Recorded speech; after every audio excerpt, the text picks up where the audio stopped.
So here I am in Aiken, South Carolina. This morning we were talking about the fact that today is the 60th anniversary of the March on Washington, Dr. King's famous speech there.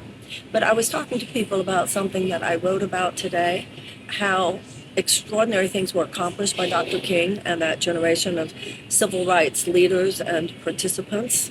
And there was the passage of the Voting Rights Act, there was the passage of the Civil Rights Act, both were extremely important. Although it's important also that we remember how much the Voting Rights Act was gutted a few years ago. And if it hadn't been, we wouldn't be having all these voter suppression issues that we have today. But more importantly, I think it's important to remember that even though today we want to acknowledge and celebrate what was done by generations before us, I think this is also time for us to rededicate ourselves to the business at hand. And the business at hand has to do with continuing the dream. And in order to continue the dream, we have to even allow ourselves to dream again. You know, many of the things that were the problems that Dr. King and others were facing at that time are still with us. Poverty, higher than any other advanced democracy, still with us. Hunger in America, the richest country in the world, still with us. The homelessness. I mean, you could talk about how things have gotten better, and in certain ways things have gotten better. On other levels, we have new challenges that we didn't even have back then. So today is an important day, and it feels like a really significant thing to be in Aiken here because the South is so ground zero. It was ground zero for the problems at that time, and now they're everywhere. So we got to fix that. And the beauty to me of this whole campaign is how many people nod their heads. When I talk about the problems in America today, with poverty, with hunger, with economic anxiety, with deaths of despair, with homelessness, with 1 in 4 Americans living in medical debt, with just the struggle to survive that is the daily life of way, way too many people. If I talked about those things 10 years ago, people might say, oh, you know, she's a little radical, she's going a little far.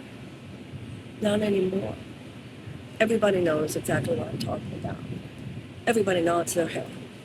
So what we have to do is create the possibility for the emergence of the new. We need to cut the cord with a 50-year aberrational chapter of America. Because remember, that aberrational chapter was accompanied by a $50 trillion massive transfer of wealth away from 90% of the American people, hollowing out America's middle class. It's not going to stop unless we stop it.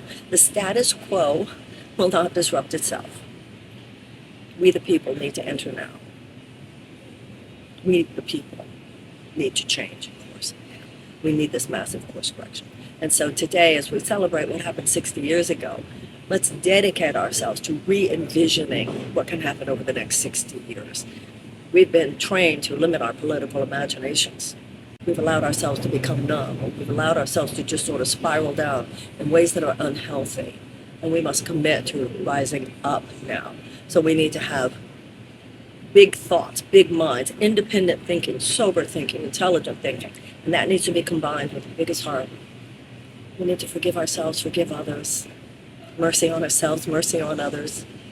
Enough with the little squabbles that ultimately mean nothing. We're Americans. We know how to come together when a tragedy has happened. We need to come together now to prevent an even worse one. Thanks. And thank you, Aiken.